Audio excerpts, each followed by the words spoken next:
Bueno, vamos a seguir con lo que veníamos estudiando estos domingos, que era acerca de los atributos de Dios. Bueno, pero ahora vamos a ver que la divinidad de Dios, cuando hablamos de divinidad hablamos de una trinidad. Son 3 personas en uno. 3 personas que piensan lo mismo, hablan lo mismo, pero se manifiestan. Es una persona que se manifiesta por 3 personas. O sea, Dios es trino. Tenemos a Dios Padre, Dios Hijo y Dios Espíritu Santo. Espíritu Santo nunca va a ir en contra de Dios Padre. Y Dios Hijo jamás va a ir en contra de lo que dice el Padre o lo que dice el Espíritu Santo. Son uno. Las normas son las mismas, porque es un único Dios que se manifiesta a través de 3 personas diferentes. Y hoy vamos a estudiar la persona de Jesús. Y vamos a estudiar acerca de la deidad de Cristo, la deidad de Jesús. Jesús es Dios, pero a su vez es hombre. Es perfecto Dios y perfecto hombre, igual al Padre según la divinidad y menor que el Padre según la humanidad, porque Él sigue siendo hijo, no es Padre. Él es el Hijo de Dios, el Verbo del Padre, engendrado del Padre desde la eternidad, verdadero y eterno Dios de una misma sustancia con el Padre. Por eso, cuando nosotros comenzamos el camino del Señor, hay que tener cuidado las voces que nosotros escuchamos. Y debemos conocer a Dios y no confundir la voz del Espíritu Santo con otras voces. El Espíritu Santo jamás nos va a pedir que hagamos algo en contra de lo que Dios quiere y en contra de su ley moral y lo que Dios es. Por eso siempre tenemos que tener nuestros sentidos despiertos para darnos cuenta si lo que nosotros estamos recibiendo es un mensaje realmente de Dios o es un mensaje del enemigo que quiere engañarnos. Porque Eva fue engañada en sus sentidos. Y así nosotros, el enemigo desea y anhela engañarnos. Pero cuanto más conocemos la divinidad de Dios y su palabra, nos vamos a dar cuenta cuando una voz no es la de Dios. Porque hoy en día hay muchas cosas que todo de parte de Dios, porque Dios dice, porque Dios dice, porque Dios dice que te va a pasar esto, y Dios y todo Dios dice. Pero Dios ya dijo, su palabra más firme y verdadera es la Escritura. Y cuando el Espíritu Santo nos habla y nos muestra cosas, jamás se va a contradecir a lo que Dios ya es. Amén. Y tenemos 2 bases principales, una evidencial y una bíblica, para confirmar la deidad de Jesús. Para decir que Jesús es Dios. Tenemos 2 bases. Una base evidencial, que es la evidencia. Cuando nosotros abrimos un expediente penal o un expediente de familia o un expediente de lo que sea en el Poder Judicial, tiene que haber evidencia de que lo que está diciendo es verdad. Y hay fotos, hay pendrive con audios, hay inspecciones oculares, se tiene que ir al lugar, ver, hay evidencia. Y de la misma manera nosotros tenemos evidencia de que Jesús es Dios. Amén. Tenemos una primer plataforma que consiste en 3 elementos. El elemento histórico, el elemento profético y el elemento ceremonial. Esto se ve en la preparación de la primera venida de Cristo. En el transcurso de las edades, gradualmente se va preparando la plataforma sobre la cual se llevaría a cabo la obra más grande hecha en la humanidad. El elemento histórico, ¿cuál es? La evidencia histórica de que Cristo, de que Dios iba a bajar a través de su Hijo Jesucristo. Que ayer lo hablábamos en Romanos. Sí, pero ¿cuál es la evidencia? ¿De dónde sacamos que Jesús iba a venir? De lo que fue anunciado del Antiguo Testamento. O sea que la evidencia histórica es todo lo que estaba escrito en el Antiguo Testamento. De que iba a venir el Mesías, de que iba a venir Cristo, con poder de Dios, con poder de lo alto. Él descendía del cielo con su poder, en carne humana. El elemento profético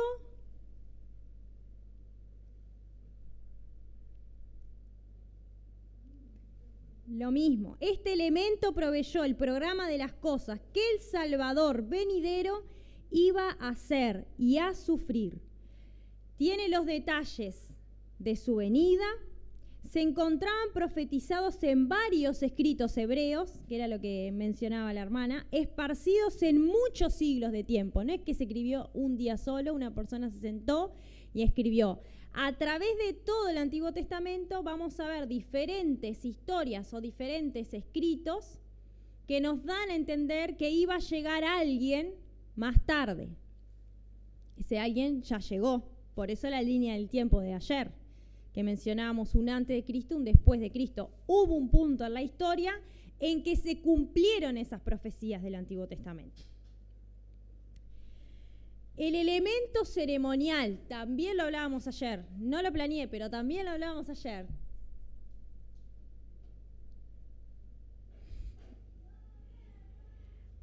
Por medio de ceremonias religiosas, Dios demostraba cómo habría de venir Cristo a este mundo, que fue todo lo que hablábamos ayer, del Cordero, de los sacrificios, del momento en que Jehová los iba a librar de Egipto, todo lo que ellos tenían que hacer por la Pascua. Todo eso eran ceremonias que Dios les iba mostrando que iba a suceder después, más adelante se iba a cumplir a través de una persona, todo lo que ellos hacían ahí. ¿Se entiende lo que vamos hablando? Vamos ahora a leer un poco acerca de las enseñanzas de Cristo, la vida divina que vivió, porque Cristo vivió una vida divina. Él hacía milagros de un Dios divino. Era un hombre con poder, que venía con autoridad a la tierra. Él su poder lo trajo para poder impartirlo en el mundo, para poder manifestar, porque si no vendría con poder no puede cumplir todo lo que Dios había profetizado antes a través de su pueblo y en el Antiguo Testamento. Entonces Él viene con poder a manifestarse. Lucas 4:22. Ahora vamos a ver acerca de sus enseñanzas. ¿Qué era lo que la gente pensaba acerca de sus enseñanzas? Que nos dan a nosotros una evidencia de que Él era divino, de que Él es Dios. Lucas 4:22.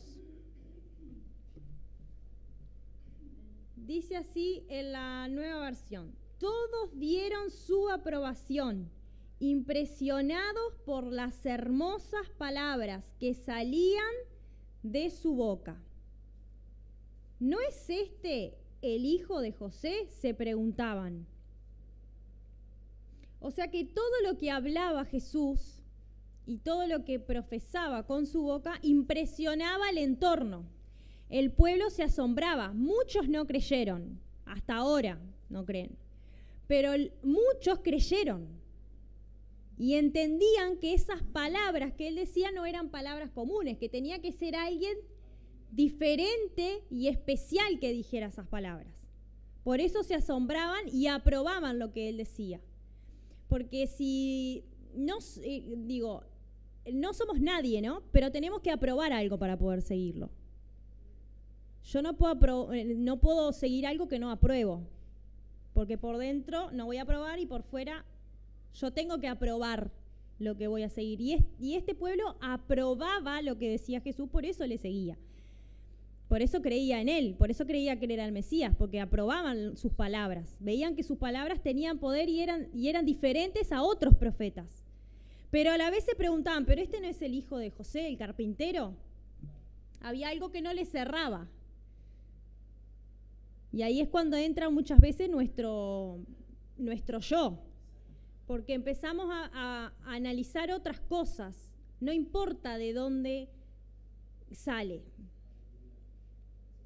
Lo que importa es lo que produce en el mundo espiritual. Porque cuando Dios le tuvo que hablar al profeta por la mula, el profeta podría haber dicho, esta palabra de Dios saliendo por la mula, podría haber salido por... No, pero a lo que voy es que nosotros cuando aprobamos la palabra de Dios la tenemos que creer, aprobamos para creer. Amén. Si nosotros estamos acá es porque hemos aprobado el mensaje de Cristo y le creemos a Él. Amén. Mateo 7:28. Mateo 7:28 va a hablar de las credenciales de Cristo. Mateo 7:28. Cuando Jesús terminó de decir estas cosas, las multitudes se asombraron de sus enseñanzas, porque les enseñaba como quien tenía autoridad y no como los maestros de la ley. O sea, él no necesitaba... Claro, pero él no necesitaba también como ir así con la ley, como... No, él venía con autoridad porque él era la palabra. No necesitaba sentirse aprobado por nadie, a pesar de que el pueblo sí aprobaba sus palabras, y no necesitaba ir como... No quiero usar mal la palabra, pero no necesitaba como venir humilde, porque ella era la palabra. Y el maestro de la ley ya predicaba con cierto temor o enseñaba la escritura con cierto temor, porque era maestro de la ley. Pero acá venía Jesucristo, el autor. Venía con autoridad. No necesitaba sentirse atemorizado por lo que él le iba a decir, porque todo lo que salía de él era palabra de Dios. Por eso es necesario llenarnos de este Cristo divino. Porque nos estamos enfrentando a un mundo donde viene como una ola gigante con ideas, con nuevas leyes, con nuevas normas, pero nosotros tenemos que tener dentro nuestro a este Cristo lleno de autoridad y poder para poder enfrentarnos a esa ola que viene. Y la única manera de poder pararnos frente a esos movimientos que hay es con la autoridad de Cristo. Es Cristo el que tiene que hacerse vida en nosotros. Amén. Mateo 7:28 es el que acabamos de leer. Juan 7:46.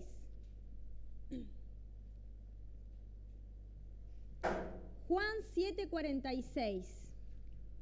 Acá vemos cómo confirmamos la evidencia, la base evidencial, las credenciales de Cristo, las obras divinas y sus enseñanzas.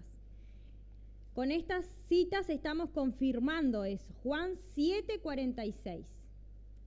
Nunca nadie ha hablado como ese hombre, declararon los guardias.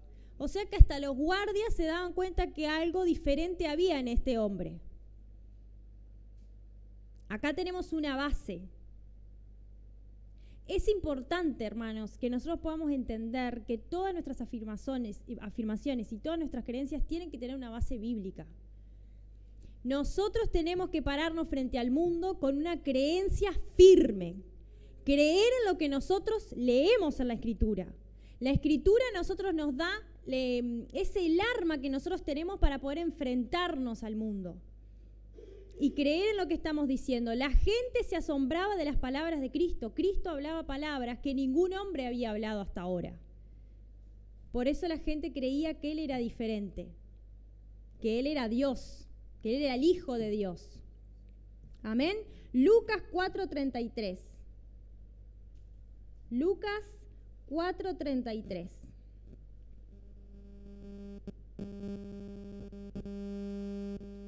Había en la sinagoga, Lucas 4:32. Estaban asombrados de su enseñanza porque les hablaba con autoridad. O sea que la clave ahí era la autoridad que tenía Cristo. Cristo descendió, se despojó dejó todo su reino, pero vino con autoridad. Jesucristo vino con autoridad. Sí, algunos pueden decir, pero cuando estaba en la cruz no usó su autoridad, pero era necesario que Él pasara, por eso para nosotros ser justificados hoy.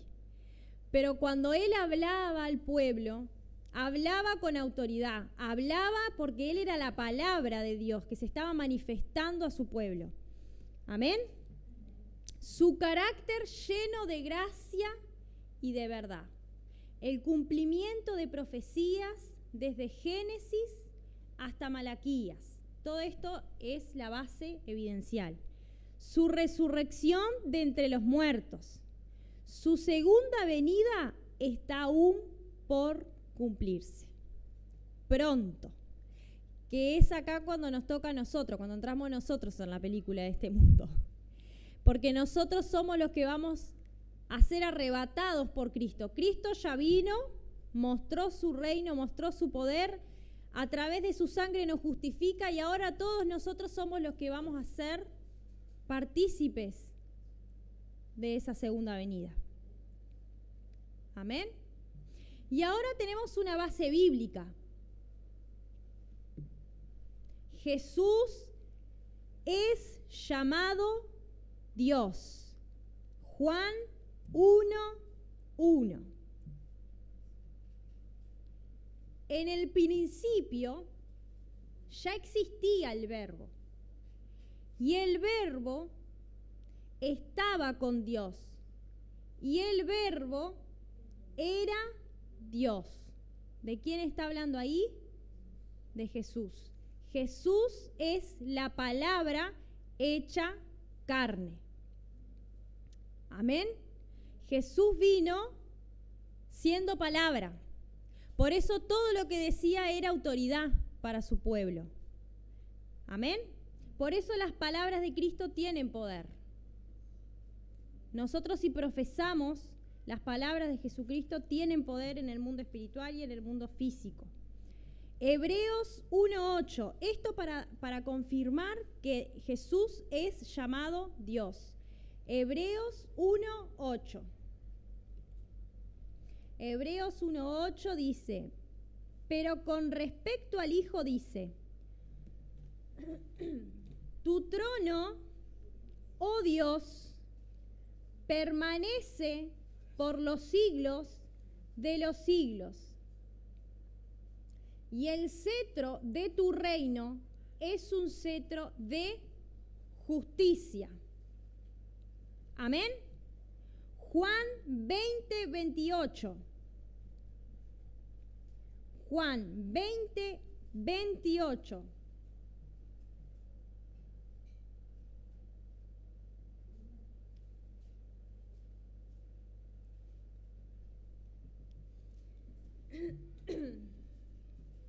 Cuando Jesús resucita de entre los muertos y se presenta a sus discípulos, Tomás era el que no había presenciado ese momento. Pero Jesús, siendo lleno de misericordia y de amor, se vuelve a presentar a sus discípulos y Tomás está presente. Y es ahí cuando Jesús le dice, pon tus dedos aquí en mis heridas, para que Tomás creyera. Y es ahí cuando Tomás le dice, Señor mío y Dios mío. O sea que le dice Dios a Jesús. Esa es otra base bíblica que nos da la certeza de que Jesús es Dios. Tito 2:13.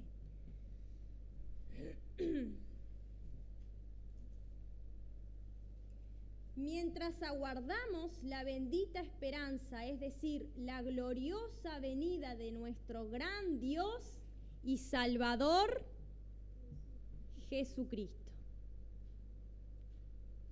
Primera de Juan 5:20. Todas estas citas, si usted quiere, se las puede anotar. También sabemos que el Hijo de Dios ha venido y nos ha dado entendimiento para que conozcamos al Dios verdadero y estamos con el verdadero, con su Hijo Jesucristo. Este es el Dios verdadero y la vida eterna. Dios Padre, Dios Hijo. Amén. Y después también a Jesús se le llama por otros nombres. Les voy a dar las citas y si usted quiere se las puede anotar. Mateo 14:33, Lucas 1:35, Lucas 2:11. Mateo 14:33 dice así: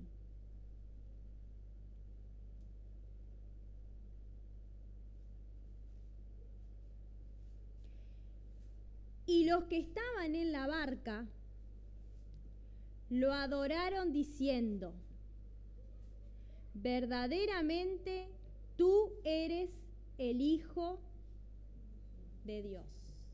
¿Se acuerdan de este momento? Estaban todos en la barca.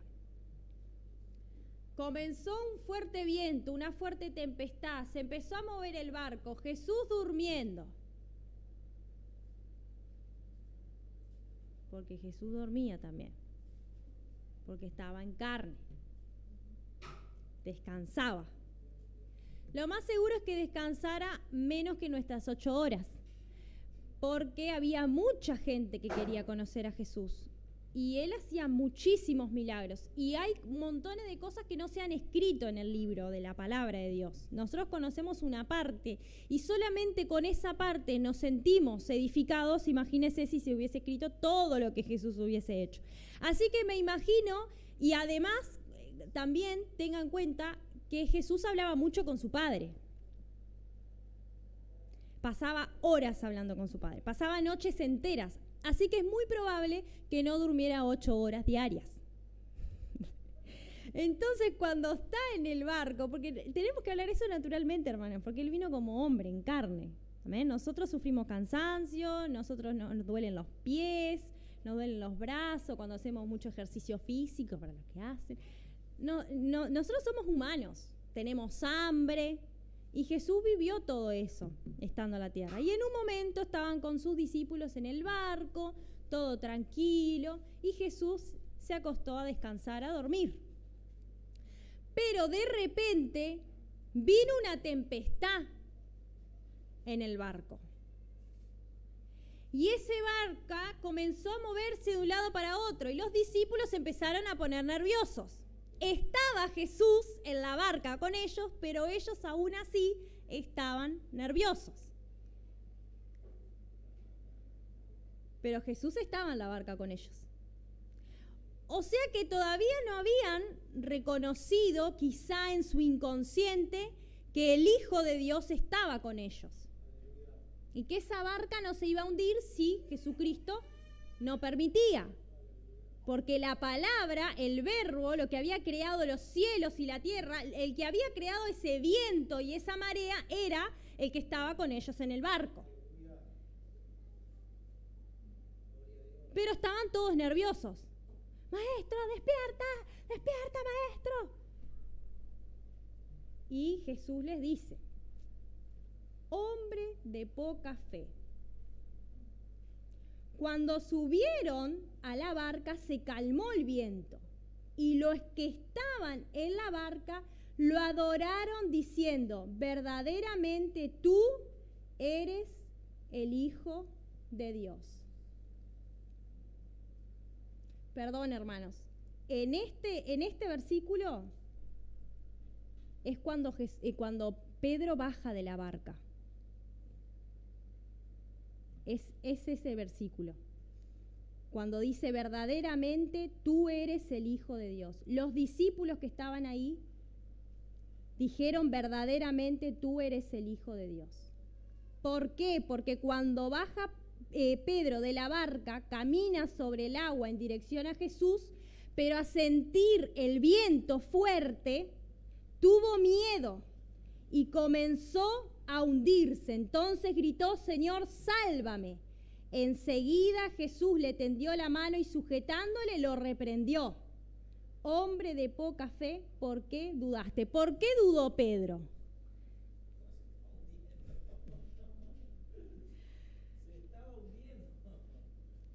Sintió el viento. No sienta el viento, hermano. Mejor no lo sienta. Puso sus ojos en el viento. Cuando usted está pasando por una tormenta y se pone a mirar la tormenta, es muy probable que usted dude, hermano, y que duden todos los que están al lado suyo. Porque no podemos poner nuestra mirada en ese viento o en ese problema o en esa circunstancia. Tenemos que tener nuestros ojos puestos en Jesús. Es difícil, hermano. No es que yo lo digo y después se hace así. Es muy difícil. Hay que trabajar mucho nuestra fe. Cristo tiene que aumentar nuestra fe en nosotros para poder hacer eso. Pero acá Pedro, con todo su entusiasmo, porque creo que Pedro era un discípulo muy entusiasta, creo que Pedro era muy contestador, siempre tenía la respuesta para el momento indicado, o a veces para el momento que no era tan indicado, pero Pedro siempre hablaba, tenía esa capacidad de hablar y ser impulsivo. Fue el único que quiso bajar de la barca. Los demás se quedaron adentro. Si ese es Jesús, entonces yo me bajo de la barca, pensó Pedro. Los demás quedaron expectantes ahí viendo, porque si no era Jesús, capaz que se hundía nomás. Entonces, amén, hermana María, ese pasaje, el que ellos creían que era un fantasma, y que Jesús le dice, soy yo, no tengan miedo. Pero acá esto es importante, porque acá Jesús le dice, soy yo, no tengan miedo. Y Pedro reconoció la voz de su maestro. Y es importante, hermanos, que en nuestro caminar con Dios reconozcamos la voz. Porque sí puede ser un fantasma.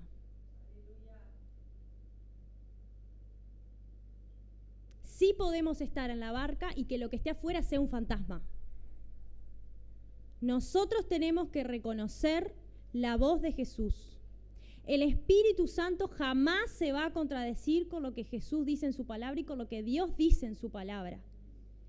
Y acá todos sus discípulos estaban creyendo que era algo contrario a lo que era Jesús. Pero Jesús le dice, soy yo, no tengan miedo. Pero el enemigo también nos puede engañar. Y nosotros tenemos que estar despiertos. ¿Y cómo sabemos, nosotros que no estábamos ahí, cómo sabemos que efectivamente era Jesús? Porque Pedro sale de esa barca, camina sobre el agua, pero se hunde porque miró el viento, porque sintió el viento, porque si no, no se iba a hundir. O sea que si vos estás en una barca y sabés que Jesús no está ahí, mejor bajate y ve hacia Jesús. Y es lo que hizo Pedro. Si el maestro no estaba ahí y el maestro está allá, caminando sobre el agua, yo prefiero irme atrás del maestro. Pero en eso que va atrás de su maestro, comienza a sentir el viento que se empieza a mover. Y ahí es cuando Jesús le dijo, hombre de poca fe. Y los discípulos que estaban ahí dijeron, verdaderamente este es el Hijo de Dios, porque ese viento lo obedece y ayuda a salir a Pedro del agua. Amén. Cuando subieron a la barca, se calmó el viento y los que estaban en la barca lo adoraron, diciendo, verdaderamente tú eres el Hijo de Dios. Y en el Antiguo Testamento vamos a ver muchas veces que los hombres querían como arrodillarse frente a figuras divinas que bajaban del cielo y decían, no, adora solamente al Señor. Pero en este caso Jesús nunca se rehusó a que le adoraran. Realmente es el Hijo de Dios. Y permitía que sus discípulos supieran que Él era el Hijo de Dios. Amén. Y de la misma manera que Jesús se manifestó a sus discípulos, yo quiero que Él se manifieste a mí, hermanos. Cuando leía esto y comenzaba a leer acerca de que Él era lleno de gracia, de verdad, de todos los milagros que Él hizo. Él es una persona maravillosa, hermanos, pero a veces no logramos conocer todo lo maravilloso que Él es. Conocemos como una partecita. Y que el Señor nos ayude a conocerlo más. Que Él pueda manifestarse en nuestras vidas, porque el fin se acerca y vamos a un lugar donde Él va a estar por siempre con nosotros. ¿Y cómo vamos a estar con alguien por siempre si no lo conocemos? Porque uno cuando está en su casa con su familia, conoce a su familia. Comparte la mesa con su familia, sabe quién es su padre, sabe quién es su madre, sabe quiénes son sus hermanos. Sabe la forma de hablar, sabe lo que no tiene que hacer para que su hermano no le tire algo por la cabeza. Sabe, porque uno se va conociendo con su familia. Y de esa manera nosotros tenemos que conocer a Cristo. Amén. Pues necesitamos ser llenos de esa luz. Que Dios le bendiga, hermanos, en esta mañana.